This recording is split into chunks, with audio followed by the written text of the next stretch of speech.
प्रिय बच्चों, एक बार पुनः हिंदी साहित्य कक्षा 12वीं के लिए मैं आपके बीच में हूँ ऑनलाइन क्लासेस के रूप में। जगन्नाथ दास उद्धव प्रसंग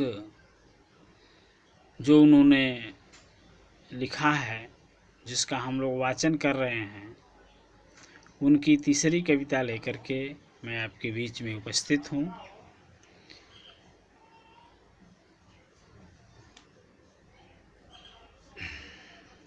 सुनि सुनि उद्धव अकह कहानी कान, को था हरानी को था नहीं थिरानी है।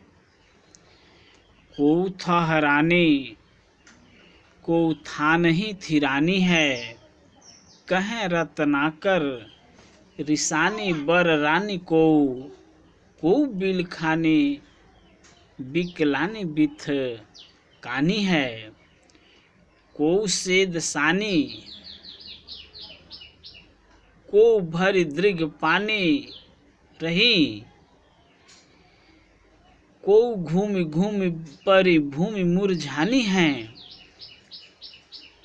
को श्याम श्याम कह बह की बिललानी को कोमल करेज थामे सहमी सुखानी है। सहमी सुखानी है। उद्धव जी पूर्व के जो पद आए हैं, उन पद में समझाने का प्रयास किया कि आप लोग गोपिकाएं योग के माध्यम से भगवान कृष्ण को पा सकते हैं, तो योग साधना करिए। लेकिन आगे की बात उद्धव जी को क्या समझ में आती है? सुन सुन उद्धव की अकह कहानी कान। जो कठिन शब्द हैं उनको मैं एक बार रिपीट करता हूँ। आप अपने किताब में या किसी नोटबुक पर उसको लिख सकते हैं। अकह ब्रज के शब्द हैं। अकह न कहने योग्य, ठहरानी कांप गई, था नहीं स्थान पर ही, थिरानी थिर रहना स्थिर रहना, जड़वत हो जाना, ऋषानी माने क्रोधित हो जाना, बर रानी माने बड़बड़ाना, व्याकुलता में कुछ न कुछ अनाप शनाप कह देना। बिलखानी का अर्थ होता है बिलखने से, विलाप करना, रोना। विकलानी विकल हो जाना। ये इसके कठिन शब्द हैं और बहुत ही सिंपल है, कोई कहीं कठिनाई नहीं है। यदि आप चाहें तो इन अर्थों के माध्यम से भी आप इनका जो है अर्थ लगा सकते हैं। बित खानी का अर्थ होता है शिथिल हो जाना, थक जाना। जैसे श्वेद शुद्ध श्वेद होता है, जिसका अर्थ पसीना से मतलब है। सानी माने नहा लेना, बहा के एक सीमा से परे हो जाना, आपा से बाहर हो जाना, आवेश में आ जाना यानी गुस्सा हो जाना। बिल खाने बिलखना, तड़पना, तड़पने से मतलब है। थामी थामना, पकड़ करके रखना। सहमी भयभीत होना, सुखानी सूख गए। संदर्भ आप पूर्ववत रख सकते हैं जैसा कि बताया गया है।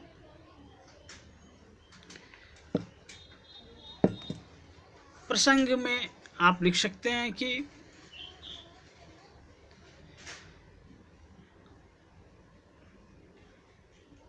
प्रस्तुत पद्यांश में उद्धव जी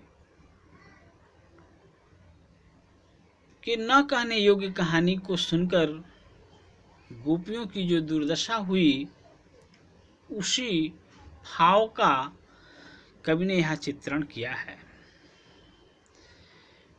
यानी कि जो उन्होंने, उद्धव जी ने गोपियों को युग का संदेश दिया और उसकी क्या उस पर प्रतिक्रिया होती है, इसी भाव का उन्होंने चित्रण किया है। कवि कह रहे हैं कि उद्धव के द्वारा न कहने योग्य कहानी, यानी कि कृष्ण के योग संबंधी असह्य एवं निष्ठुर संदेश अपने कानों से सुनकर गोपियों की दशा अत्यंत दुखमय हो गई। उनमें से कोई कृष्ण के वियोग में उनसे दोबारा मिलन पाने के भय से, मिल न पाने के भय से थर थर कांपने लगी कि ये ऐसी चीज बता रहे हैं, योग के माध्यम से हम उनको प्राप्त करें, तो योग हमें आता नहीं है, तो हो सकता है उनका हमके दर्शन ना हो। तो ये थर थर कांपने लगती हैं और कोई उद्धव जी के संदेश को सुन करके स्तब्ध होकर अपने स्थान पर जड़वत हो गई, स्थिर हो गई, यानी कि वह शम गई। जैसे हम कोई विशेष समाचार सुनते हैं और वो समाचार अहितकर होता है तो आदमी स्थिर हो जाता है, किंकर्तव्य विमूढ़ हो जाता है, स्थिर हो जाता है। तो कवि रत्नाकर साहब कहते हैं कि निष्ठुर संदेश को सुनकर कोई अत्यंत क्रोधित हो जाती हैं कि आपने ये क्या कह रहा है, आप यह क्या कह रहे हैं। तो कोई शोकवश, उनमें से कोई जो है शोकवश विलाप करने लगती हैं, रोने लगती हैं, विकल हो जाती हैं। उनमें से तो कोई शिथिल हो गई, कोई इतनी घबराहट हो गई किसी को कि वह पसीने पसीने हो गई, पसीने से तरबतर हो गई। कोई कृष्ण के वियोग में दुख से रोने लगी और उनकी आंखों में पानी भर आया। किसी को इतना दुख हुआ कि वह बेहोश हो गई, मूर्छित हो गई। कोई श्याम श्याम कहते हुए आवेश में तड़पने लगी एवं अपने कोमल कलेजे को थामकर, पकड़कर भय से सूख गई। कवि यह कहना चाहते हैं कि कृष्ण के वियोग से दुखी गोपियां उनके योग संबंधी असह्य संदेश को सुनकर दुख के असीम सागर में डूब गईं एवं वे अपने दुख को नियंत्रित करने में बिल्कुल असमर्थ हो गई। ये कवि ने भाव दिया है, गोपियों का सदृश्य चित्रण किया है। यहाँ काव्य का सौंदर्य ऐसे होगा कि भाव पक्ष में आप लिख सकते हैं कि गोपियों के आंतरिक एवं बाह्य दुर्दशा के भाव का कवि ने सजीव चित्रण किया है। यहाँ पर रस विप्रलंब श्रृंगार है, कला पक्ष ब्रजभाषा है, शैली मुक्तक है, छंद मनहर सवया है और अलंकार पुनरिक्त प्रकाश एवं पदमैत्री गुण प्रसाद है, शब्द शक्ति लक्षणा है। बोर्ड में इस पर कैसे प्रश्न बनते हैं, कैसे बनेंगे। प्रश्न नंबर 1, गोपियों की दशा सोचनी या दयनीय कैसे हो गई। तो आपको जो व्याख्या बताया गया है उस पर आप लिख सकते हैं कि उद्धव के द्वारा कृष्ण के योग संबंधी असह्य एवं निष्ठुर संदेश या न कहने योग्य कहानी सुनकर गोपियों की जो दशा है अत्यंत असहनीय हो गई थी, दयनीय हो गई थी। फिर अगला प्रश्न आपसे पूछ सकता है कि प्रस्तुत पद्यांश के प्रसंग को स्पष्ट करिए। पद्यांश का जो प्रसंग है, किस प्रसंग पर ये बातें आई हैं, उसको आपको स्पष्ट करना होगा। तो वही चीज़ें हैं, उद्धव जी योग का संदेश देते हैं, योग मार्ग पर चलने को गोपियों को संदेश देते हैं, और ये योग जो है उनके लिए असह्य हो जाता है, असह्य हो जाता है, उनको निष्ठुर लगता है। अर्थात ज्ञानोपदेश को सुनकर गोपियों को आंतरिक एवं बाह्य दुर्दशा हुई, उसी से संबंधित प्रसंग का इसमें उल्लेख किया गया है। तीसरा प्रश्न, कोई भी पंक्ति देगा, उस पंक्ति से संदर्भित प्रश्न पूछेगा आपसे, कि जैसे कि कोऊ घूमि घूमि परि भूमि मुरझानी है, कोऊ घूमि घूमि परि भूमि मुरझानी है, तो कहता है कि इस पंक्ति में कौन सा अलंकार होगा। तो देखिए, घूम शब्द की पुनरावृत्ति के कारण, घूम शब्द की पुनरावृत्ति हुई है, तो यहाँ पर पुनरुक्ति प्रकाश अलंकार होगा। रेखांकित पंक्तियों की व्याख्या, नीचे से कोई भी पंक्ति आपको व्याख्या के लिए दे सकते हैं। असह्य संदेश सुनकर गोपी किस सागर में डूब गई। तो निश्चित रूप से आपने देखा होगा कि कोई कलेजे को पकड़ करके तड़प रही है, कोई जड़वत हो गई है, कोई विलाप कर रही है। तो आप कुल मिलाकर कैसे लिख सकते हैं कि असह्य संदेश सुनकर प्रत्येक गोपी दुख के असीम सागर में डूबने लगी, तथा वे अपने दुख को नियंत्रण करने में बिल्कुल जो है असमर्थ हो गई। इतना चीज़ें आप पर ये इस पद्यांश से बन सकता है बोर्ड की परीक्षाओं की दृष्टि से। अगला, कान दूत कैदों ब्रह्मदूत हुए पधारे आप। कान दूत कैदो ब्रह्मदूत हुए पधारे आप, धारे प्रण फेरन को मत ब्रजबारी की, कह रत्नाकर पै प्रीत रीति जानत ना, ठानत अनीतियान नीति लय अनारी की, मान्यो हम कान्ह ब्रह्म एक ही, कहो जो तुम तो हूँ हमें भावत न भावना अन्यारी की, जय बन बिगर न वारधि वारधि कौ, बूंदता बिलई है बूंद विवश बिचारी की। उलाहना देते हुए कहती हैं गोपिकाएं, यहाँ पर जो प्रसंग बनता है उसमें आत्मा एवं परमात्मा की जो अभिन्नता को प्रतिपादित करते हुए उद्धव जी कहते हैं कि आप ब्रह्म, श्री कृष्ण स्वयं ब्रह्म स्वरूप हैं, और आप योग करेंगे तो ब्रह्म का जो स्वरूप आएगा वो श्री कृष्ण का आएगा। तो प्रतिपादित करते हुए गोपियों को उपदेश दे रहे हैं।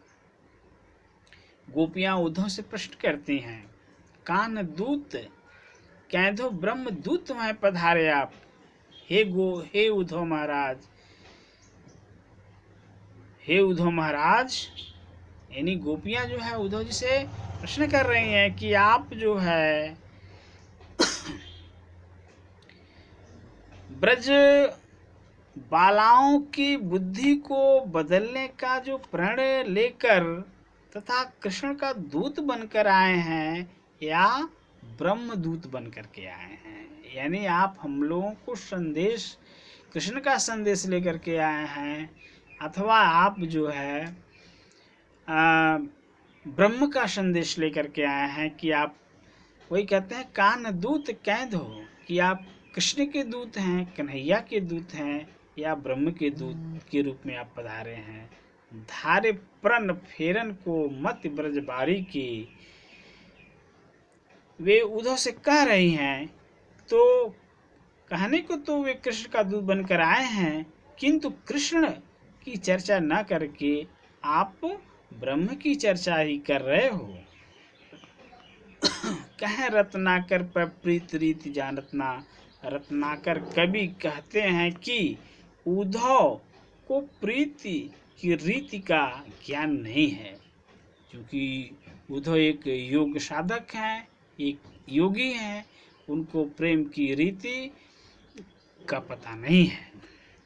इसलिए अनाड़ियों यानी जब उनको प्रीति का रीति ही नहीं पता है, तो वो अज्ञानी की तरफ, अनाड़ी की तरह, बुद्धिहीनों जैसा हम लोगों के साथ व्यवहार करके गोपियों के साथ अन्याय कर रहे हैं। बुद्धिहीनों जैसा बात कर रहे हैं, नाड़ियों जैसा बात कर रहे हैं, और हम गोपियों के साथ अन्याय कर रहे हैं। माने हम कान ब्रह्म एक ही कहो जो तुम, जो उन्हें प्रेमी कृष्ण के स्थान पर ब्रह्म की बात आप करते हैं, हम बात मानते हैं। जो उन्हें प्रेमी कृष्ण के स्थान पर ब्रह्म की बात बताते हैं, उनकी बात हम लोग मान रहे हैं। फिर गोपियाँ उद्धव से कह रही हैं, क्या कहते हैं, तोहू हमें भावत न भावना अन्यारी की। गोपियाँ उद्धव से कह रहे हैं, यदि उन्होंने उनके कहने के अनुसार श्री कृष्ण एवं ब्रह्म को एक मान भी लिया, तो उन्हें एकत्व और अभेदता की इस भावना को मानना अच्छा नहीं लगता है। तो हमें भावत न भावना अनादि की। अगले प्रसंग में यह रेखांकित प्रसंग है, जो पंक्ति है उसको, जय है बने बिगड़िनी बारधिता वारधि कौं। बारधिता असीमता, विशालता। गोपियां उद्धव से कह रही हैं कि ब्रह्म अथवा समुद्र की तरह, जय है बनी बिगड़िनी वारधिता वारधि कौं। बूंदता बिलय बूंद विवश विचार की। उद्धव से कह रहे हैं कि ब्रह्म अर्थात समुद्र की तरह है, एवं वे जल की बूंदों के समान हैं। समुद्र में जल की कुछ बूंदें गिरने मिलें या नहीं मिलें, इससे समुद्र के अस्तित्व पर कोई फर्क नहीं पड़ता है, कोई प्रभाव नहीं पड़ता है। क्योंकि यदि बूंद समुद्र में मिल जाए तो बूंद का अस्तित्व समाप्त हो जाता है। मोहवश गोपियाँ यह कह रही हैं कि यदि ब्रह्म में मिलने से योग साधना करती हैं और उनमें लीन होने से उनका अस्तित्व अवश्य ही समाप्त हो जाएगा, किंतु कृष्ण की आराधना करने से उनका अस्तित्व कम से कम बचा तो रहेगा, बना रहेगा। जैसे विवश बूंद समुद्र के जल से मिलकर उसमें लीन होकर अपने पृथक अस्तित्व को खो देता है, वैसे ही गोपियों के ब्रह्म में मिल जाने से उनका अपना अस्तित्व समाप्त हो जाएगा, जिससे वे कृष्ण को पाने से वंचित हो जाएंगी। कृष्ण के ध्यान में रहने का जो उनका अधिकार है वह समाप्त हो जाएगा, समाप्त होने की संभावना हो जाएगी। अतः गोपियाँ उद्धव की बात मानकर ब्रह्म को पाने के लिए, योग साधना करने के लिए बिल्कुल भी तैयार नहीं होती हैं। यहाँ पर गोपियों के द्वारा आत्मा एवं परमात्मा की अभेदता को अस्वीकार करने के भाव की अभिव्यक्ति कवि के द्वारा हुई है। गोपियों ने आत्मा को एक अलग वस्तु माना है, परमात्मा को एक अलग वस्तु माना है। यहाँ अभेदता को वह स्वीकार नहीं कर पा रही हैं। तो इसका जो रस है वो प्रलंब श्रृंगार है, ब्रज भाषा है, मुक्तक शैली में लिखी गई है, छंद मन हरण स्वया है, अलंकार का सिद्धहस्त प्रयोग करने में माहिर थे जगन्नाथ दास रत्नाकर जी। तो इस पद्यांश में अनुप्रास, यमक, श्लेष, पद, मैत्री एवं दृष्टांत यानी उदाहरण दे करके जो उन्होंने प्रयोग किया है वो सारे के सारे अलंकार इस पद्यांश में आया हुआ है।